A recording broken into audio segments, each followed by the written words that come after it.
PV శతాబ్ది ఉత్సవాలకు సందర్భంగా ఆయన పుట్టినటువంటి గ్రామమైన వంగరలో ఆయన స్మృతివనం కింద ఒక ప్రాజెక్ట్ అనేది అనౌన్స్ చేసిర్రు.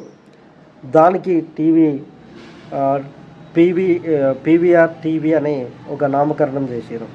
అది ఒక 8,00,00,000తో ఒక స్మృతివనం ఏర్పాటుకు గవర్నమెంట్ ఆల్రెడీ 6,00,00,000 నిధులు ఇచ్చింది.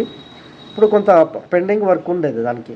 దానికి ఒక 1,00,00,000, 2,00,00,000 ఇస్తే పూర్తయ్యేది. కానీ ఈరోజు రేవంత్ రెడ్డి గవర్నమెంటు పివి నరసింహారావు స్మృతివనానికి రూపాయి ఇయ్యలేదు. దాని అలైన్‌మెంట్ మార్చడం, దాన్ని పక్కకు పెట్టడం అనేది మనం చూస్తున్నాం.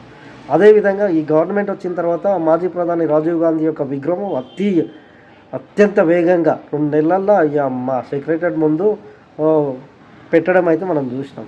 మరి రాజీవ్ గాంధీ మీద ఉన్న ప్రేమ మరి పీవీఆర్ మీద ఎందుకు లేదు? అంటే పీవీఆర్ దేశానికి ప్రధాని కాదా?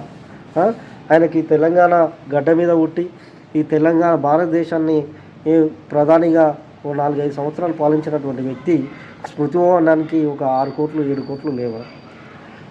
అదే వీళ్ళ యొక్క గాంధీ కుటుంబానికి సంబంధించినటువంటి వీళ్ళ యొక్క సమాధులకు ఈరోజు ఇప్పటికి కూడా రెనోవేషన్ ఆ ఖర్చులు ఈ ఖర్చులకు వేల కోట్లు, వందల కోట్లు ఖర్చు చేస్తున్నారు.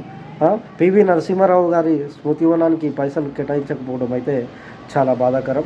ఇప్పుడైనా రేవంత్ రెడ్డి మేల్కొని తెలంగాణ బిడ్డ భారతరత్న పివి నరసింహారావు యొక్క స్మృతివనాన్ని దగ్గరుండి పూర్తి చేయాల్సిన బాధ్యత ఈ ప్రభుత్వం మీద ఉన్నది. ఆయన ఈ రాష్ట్రం నుంచి ఎన్నుకున్నాడు కాబట్టి చేయాల్సిన బాధ్యత వీళ్ళ మీద ఉంది.